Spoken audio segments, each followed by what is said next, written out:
Bonjour et bienvenue, vous êtes avec Fabien. Aujourd'hui, on va parler des contrôles. Avant de parler des contrôles, on va parler de quels moyens on a pour communiquer avec les autres usagers. Parce qu'en fait, la réalité des choses, ça va être surtout ça, de communiquer avec les autres usagers. Et de là, on va voir pourquoi on contrôle. Donc, pour communiquer avec les autres usagers, généralement, c'est un peu un dialogue à sens unique, parce que là, c'est en vidéo. Donc, généralement, les gens, ils ont tendance à me dire en premier le clignotant. Mais c'est pas le premier que je vais entendre, on y reviendra un petit peu plus tard. Donc déjà, pour communiquer avec les autres usagers, on va pouvoir utiliser par exemple les feux de détresse. Donc les feux de détresse qui sont à l'avant et à l'arrière du véhicule, ils vont me servir à positionner mon véhicule vis-à-vis d'un danger, à positionner mon véhicule par exemple quand je suis en panne à proximité immédiate ou sur la chaussée. Pour positionner un danger, par exemple il y a un accident, vous voulez positionner l'accident, vous mettez votre véhicule de manière visible avec les feux de détresse. On va les mettre également lorsqu'on est le dernier d'une file de véhicules à l'arrêt. Maintenant, quand il y a quelqu'un qui est arrivé derrière nous qui est à l'arrêt, c'est pas la peine de laisser vos feux de détresse et de laisser la guirlande dans les yeux des gens. Donc dans ces cas-là, on les enlève. On va avoir également l'appel lumineux. Donc l'appel lumineux, on va s'en servir par exemple comme ça affiche le voyant bleu là ici. On va s'en servir avant une intersection ou un virage dangereux de nuit pour signaler un danger, je sais pas, un accident, un animal proche des voies, un bouchon, ce que vous voulez, ou des travaux. Les gens généralement ils s'en servent pour dire qu'il y a les flics. Tiens, pourquoi faut pas le dire qu'il y a les flics? Déjà, la police, quand ils font des contrôles, ils sont pas là. Par exemple, quand ils font des contrôles de vitesse, ils sont pas là pour gauler celui qui est 5, 6, 7, 8 km/h au-dessus. Non, généralement, ils cherchent à gauler celui qui est 20, 30, 40, 50 km/h au-dessus. Parce que le temps qu'ils en verbalisent un qui est à 5, 6 km/h au-dessus, il y en a 3 qui seront 40 km/h au-dessus qui vont passer. Donc le but, c'est vraiment de gauler ces gens-là. S'ils font des contrôles d'alcoolémie, je dirais que s'ils chopent quelqu'un qui est au-dessus du taux légal, vaut mieux que ce soit eux qui le chopent plutôt que lui chope quelqu'un, un piéton ou autre. Maintenant, ils sont pas là que pour faire des contrôles de vitesse. Ils sont là avant tout pour gérer la sécurité des autres. Mais c'est surtout que des fois, ils vont être mis en place pour faire un barrage parce qu'il y a un taré qui a mis une gamine dans son coffre et vous êtes en train de lui dire surtout, tu vas pas par là. Il va te dire merci. Donc voilà. Donc les appels lumineux, on s'en sert en cas de danger pour signaler la présence d'un danger maintenant ou signaler notre présence avant une intersection ou un virage dangereux la nuit. Mais généralement, on s'en sert pas pour dire qu'il y a la police, quoi. Les appels de feu stop, des fois on me dit. Alors les appels de feu stop, en fait, quand vous freinez, automatiquement, derrière, ça allume les 3 feux sur les véhicules relativement récents, voire même les plus anciens. Il n'y a que les très anciens qui ont que 2 feux stop. Donc ça allume 3 feux, un à gauche, un à droite et un en haut. Donc les feux stop, donc dès qu'on freine, ça va signaler qu'on est en train de ralentir au véhicule de derrière. Maintenant, faire des appels de feu stop parce que la personne elle est trop proche derrière, la problématique c'est que si vous appuyez un peu trop fort, vous allez freiner. S'il est sur son téléphone, il va venir vous percuter. Donc généralement, moi j'ai tendance, quand les gens ils sont trop proches derrière moi, j'allume les feux de détresse 2-3 fois, je les enlève, ils comprennent, soit ils reculent et ils se repositionnent, soit ils me dépassent. Mais au moins ils restent pas collés à moi. Ensuite, on va en arriver effectivement au clignotant. Bon, j'espère pas en avoir oublié, on verra plus tard. Le clignotant. Tiens, je mets mon clignotant à droite ou à gauche. Qu'est-ce que ça signifie? Souvent les gens ils me disent ça veut dire je vais à gauche ou je vais à droite. Eh ben je vais vous dire pas vraiment. D'accord? Plus précisément, ça veut dire attention, moi, je peux y aller à gauche et je vais y aller à gauche. Attention parce que moi, je peux y aller à droite et je vais y aller à droite. Mais avant de dire qu'on peut y aller, il va peut-être falloir en être sûr. Et pour ça, on va s'assurer avant tout que personne ne nous dépasse. Donc mon rétro intérieur va montrer cette partie-là. Donc là, si je regarde dans mon rétro intérieur, donc là c'est un peu compliqué parce que... Donc là, dans le rétro intérieur, je vois la voiture bleue, la voiture blanche, la voiture grise qui est au loin. tout ce que je vois, je le vois et je le comprends relativement bien. Donc les rétros, c'est ça. Si quelque chose à voir, vous le verrez. S'il n'y a rien, bah, vous pourrez rester le temps que vous voudrez. Bah, il n'y aura rien. Maintenant, le rétro de droite, il va montrer cette partie-là. Le rétro de droite, il va montrer cette partie-là. Donc là, le rétro intérieur, il me montre ça. OK. Le rétro de droite, il montre cette partie-là. Donc là, on va s'apercevoir qu'il y a une partie qui coïncide entre le rétro intérieur et le rétro extérieur droite. Donc là, en regardant le rétro intérieur, on voit bien la voiture bleue. On voit le petit muret à droite. Et là, si je regarde mon rétro de gauche, donc là, dans le rétro de gauche, donc là, je perçois un bout de la voiture bleue. Je perçois le muret et je vois la voiture qui est stationnée chez elle, là, la voiture grise, que je vois absolument pas dans le rétro intérieur. D'accord? Le rétro de gauche, il va montrer cette partie-là.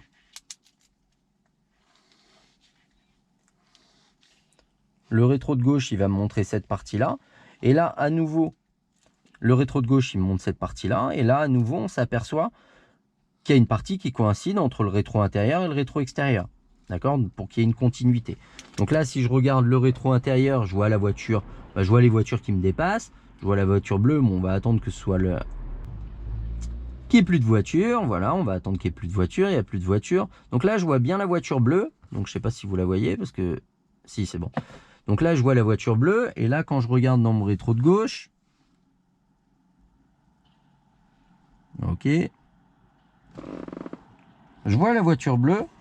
Je vois la voiture qui arrive, je vois les voitures qu'il y a au fond, mais j'en vois un peu plus. Par exemple, je vois la poubelle que je discerne absolument pas dans le rétro intérieur.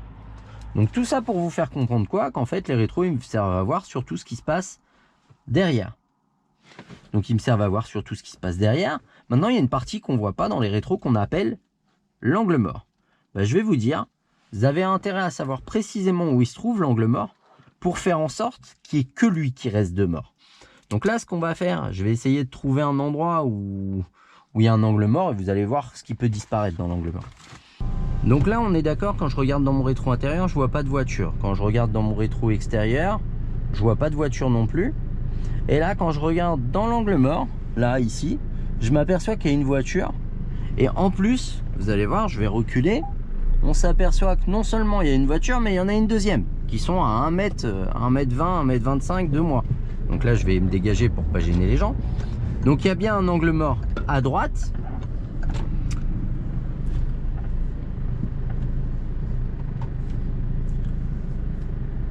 Et il y a un angle mort à gauche également. En fait, ce qu'il faut comprendre, c'est que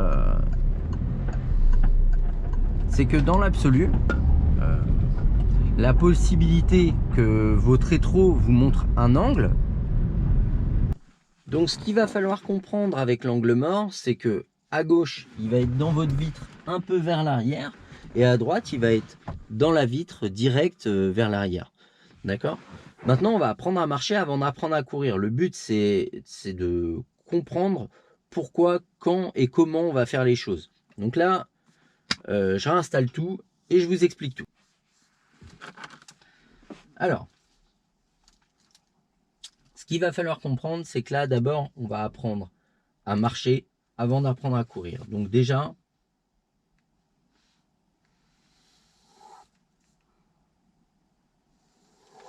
on va voir l'ordre des choses pour contrôler, uniquement pour changer de direction. Donc ce qu'il va falloir comprendre, c'est souvent, quand on travaille ça, les gens ils veulent agir dans le timing, j'irai le plus tard possible. Et c'est ce qu'il ne faut surtout pas faire. C'est-à-dire que je suis ici, là je suis en circulation, on vous demande d'aller à droite. Et en fait, vous vous dites, ouais, je suis encore à 200 mètres, j'ai le temps, quoi. Et du coup, vous allez être là. Vous allez attendre, vous allez vous dire, bon, bah maintenant, je commence. Je vais contrôler intérieur, extérieur, clignotant. Ah merde, j'ai pas... Faut que je freine, que je rétrograde, c'est compliqué. A contrario, on est ici, on va contrôler intérieur. Tout de suite après, on va contrôler le rétro-extérieur droite. Et de suite après, on va mettre notre clignotant à droite.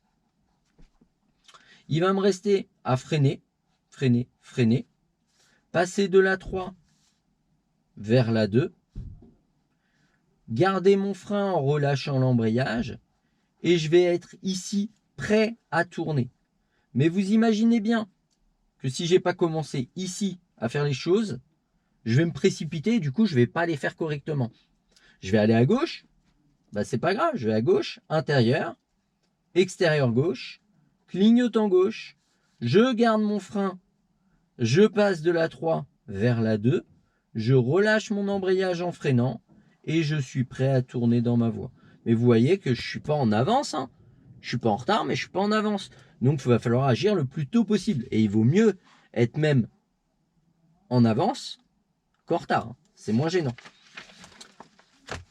Maintenant, deuxième solution, les changements de voie qu'on va voir après.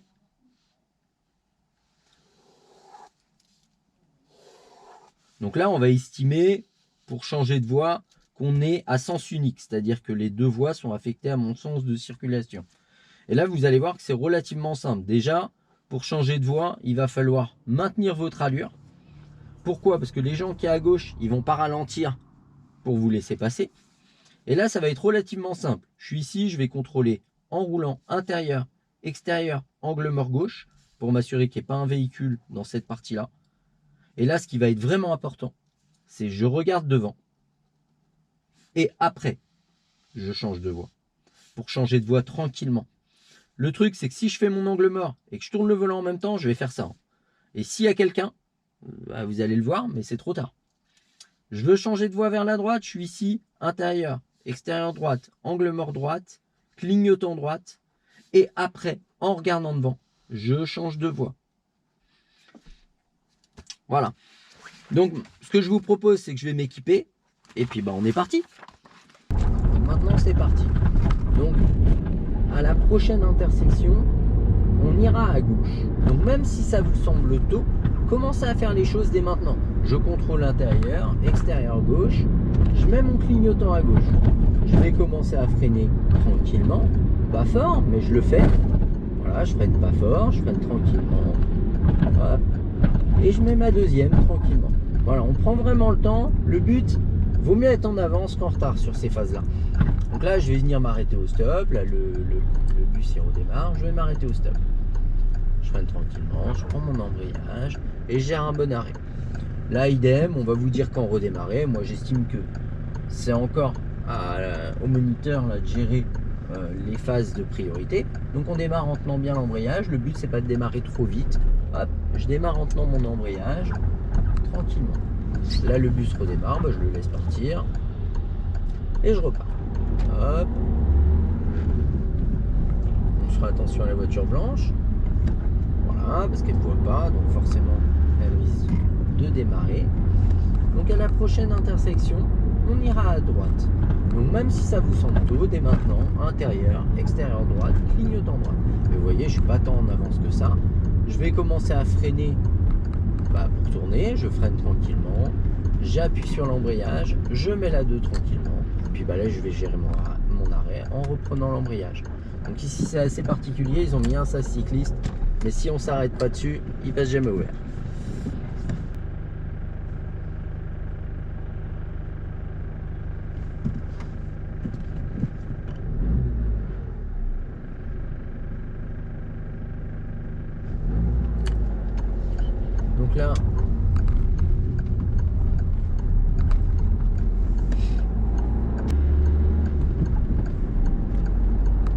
Donc là, à la prochaine intersection, on ira à droite. Dès maintenant, je contrôle intérieur, extérieur, droite. Clignotant droite, même si ça vous semble tôt, je freine tranquillement. Au moins, j'ai le temps de faire les choses bien. D'accord? Le but, c'est pas de les faire vite, c'est de les faire bien, simplement. Hop, je mets ma 2 tranquillement. Donc là, je vais tourner à droite.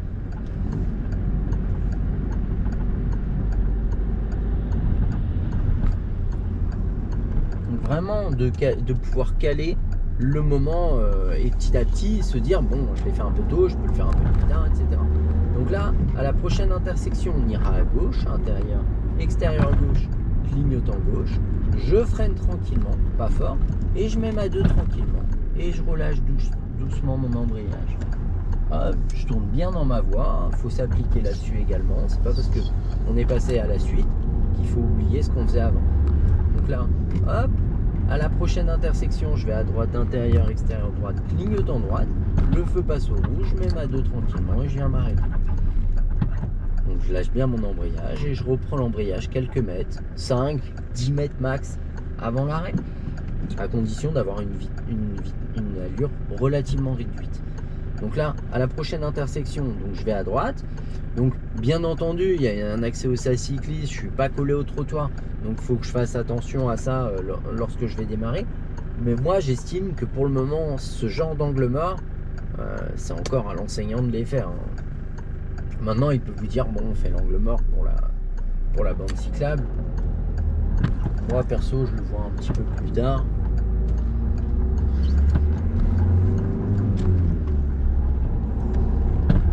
Comme les régimes de priorité, pour le moment, j'estime que c'est encore à l'enseignant de gérer ce genre de priorité, de dire bon, ici on est prioritaire, là on est à nouveau prioritaire et ensuite de passage, etc. Donc là où il y a la voiture rouge et la blanche, on ira à gauche. Dès maintenant, je commence à contrôler intérieur, extérieur, gauche. Je mets mon clignotant à gauche. Je freine tranquillement et je mets ma 2. Donc ça se fait dans des endroits où il n'y a relativement pas beaucoup, en début de formation, pas beaucoup de circulation, hein, c'est le but du début de la formation. Donc là, je tourne tranquillement. Bien entendu, si vous êtes en région parisienne, c'est plus compliqué d'avoir des lieux un peu plus safe pour le départ que là où je suis. Moi, je suis à Tours, donc forcément, il y a moins de circulation qu'en région parisienne. Hein. Et tant mieux. Alors, à la prochaine intersection, donc là, au feu, je vais aller à droite, intérieur, extérieur droite, clignotant droite. Donc là, je vais m'arrêter surtout pour le chien.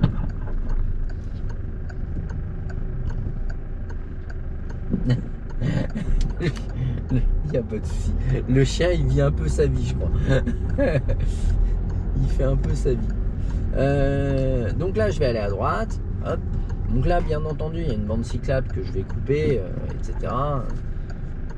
Voilà, moi je vais faire attention à l'angle mort en démarrant pour m'assurer qu'il n'y ait pas un de roues qui soit inséré entre le trottoir et moi.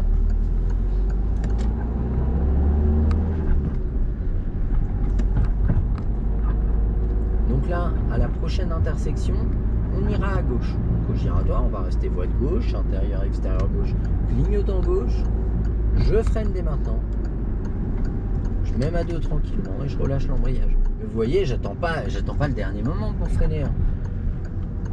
Vraiment, faites les choses le plus tôt possible de manière à le faire le mieux possible. Plus vous le faites tard, moins vous le ferez bien. Donc là, à la prochaine intersection, donc là je vais devoir le déporter parce qu'il y a des véhicules, intérieur, extérieur, clignotant gauche. À la prochaine intersection, on va continuer tout droit à la première et on ira à droite à la deuxième. Intérieur, extérieur, droite, clignotant droite. Hop, je suis en 2, bah, je reste en 2, je freine tranquillement. Vous avez vu, je regarde pas mon levier, hein, pour savoir si je suis en 2, je mets ma main sur le levier. Si vraiment après avoir mis la main, vous savez pas en quelle vitesse vous êtes, dans ce cas-là, à les limites, regardez. Mais ne vous jetez pas à regarder sans arrêt le levier. Hein. Donc, rien. Donc,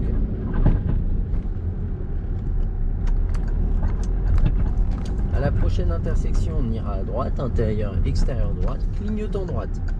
Je freine tranquillement, hop, gère ma trajectoire. À la prochaine intersection, on ira à gauche, intérieur, extérieur gauche, clignotant gauche. On va bien ralentir, on va même presque s'arrêter au niveau du passage piéton. Pourquoi? Parce que c'est une priorité à droite. Donc on va venir tout doucement chercher la visibilité. Hop, et on repart. À la prochaine intersection, donc là où on voit le stop, on ira à droite. On va faire attention, là c'est une priorité, on ralentit un peu, hop, on check. À la prochaine, je vais à droite, intérieur, extérieur, droite, clignotant droite. Et le but, ça va être d'automatiser toutes ces mécaniques de manière à les faire de la manière la plus fluide possible. Donc là, on va à droite, intérieur, extérieur, droite, clignotant droite. On ne va pas tourner trop tôt. Il y a une bande cyclable en fait. Voilà, on tourne après la bande cyclable. Voilà, c'est à sens unique. Donc ça, c'est des choses sur lesquelles vos L'autre enseignant, il va vous guider, c'est normal. Vous ne pouvez pas connaître les lieux. Lui, il les connaît, il a l'habitude de ce genre de lieu. Donc moi, je travaille pas ça ici, je travaille ça plus dans une zone industrielle, mais c'est un peu loin de chez moi, donc j'y serais pas allé. On ira à gauche, intérieur, extérieur gauche, clignotant gauche. Hop.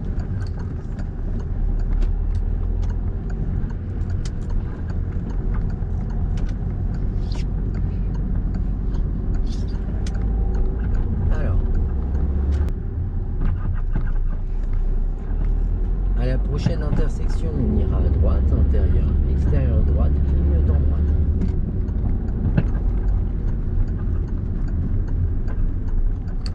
Je prépare mes mains, je tourne tranquillement, je me précipite pas. Le but c'est pas de gêner la voiture rouge, de pas gêner la voiture rouge. Le but c'est d'y aller correctement, convenablement, sans se précipiter. Donc là, pas à cette intersection, mais celle d'après, on ira à gauche. Dès maintenant, intérieur, extérieur gauche, clignotant gauche. Donc là, je gère mon allure et je vais gérer ma trajectoire en tournant bien dans ma voie. Hop. Donc voilà pour les changements de direction. Maintenant, on va aller se faire quelques changements de voie. Le but, ça va être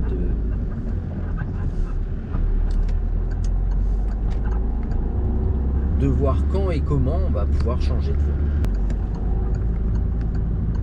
Alors, parfois, je vais faire des changements de voie qui vont être utiles et des fois, je vais en faire juste pour changer de voie. Donc là, par exemple, je veux me placer à gauche, intérieur, extérieur, angle mort gauche, clignotant gauche, en regardant devant, je change de voie tranquillement. Je veux revenir à droite, je suis mieux à droite, intérieur, extérieur droite, angle mort droite, clignotant droite. Je regarde devant et je change de voie tranquillement. Pas de précipitation. D'accord? Jamais de précipitation. On fait toujours les choses de la manière la plus safe possible. Ça a l'air d'être le bordel par là. Donc là,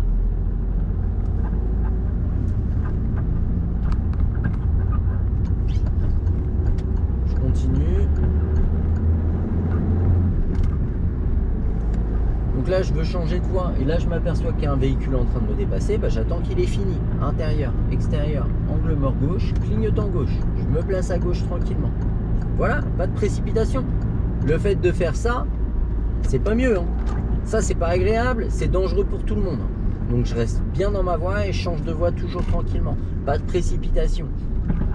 Ça, c'est pas safe, c'est pas agréable. Et s'il y a quelqu'un que vous n'avez pas vu, vous faites ça, vous le prenez, c'est sûr. Il n'a pas le temps de réagir. Alors, vous changez de voie tranquillement, sans précipitation. Là, il aura le temps de réagir. Donc là, à la prochaine intersection, je vais aller à gauche. Donc là, je perçois, j'ai un véhicule qui roule plus vite que moi, que je vais laisser me dépasser. Je vais me replacer à gauche dès que je peux, intérieur, extérieur, angle mort gauche, clignotant gauche, et tranquillement, je change de voie. Voilà, pas de précipitation, tranquille. Voilà. Je veux me remettre à droite, intérieur, extérieur, droite, clignotant droite, je me replace à droite tranquillement. Après, je freine tranquillement, je mets ma 2, je relâche mon embrayage pour le giratoire. Donc là, je vais tout droit, on continue tout droit. On va se faire un dernier changement de voie et puis après, ça va être le bordel en fait là.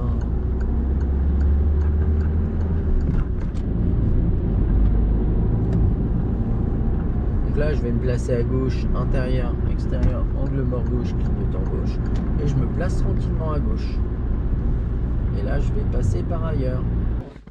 Donc j'espère que cette vidéo vous aura été utile. Je vous dis au revoir et à bientôt pour de nouvelles explications. Ciao!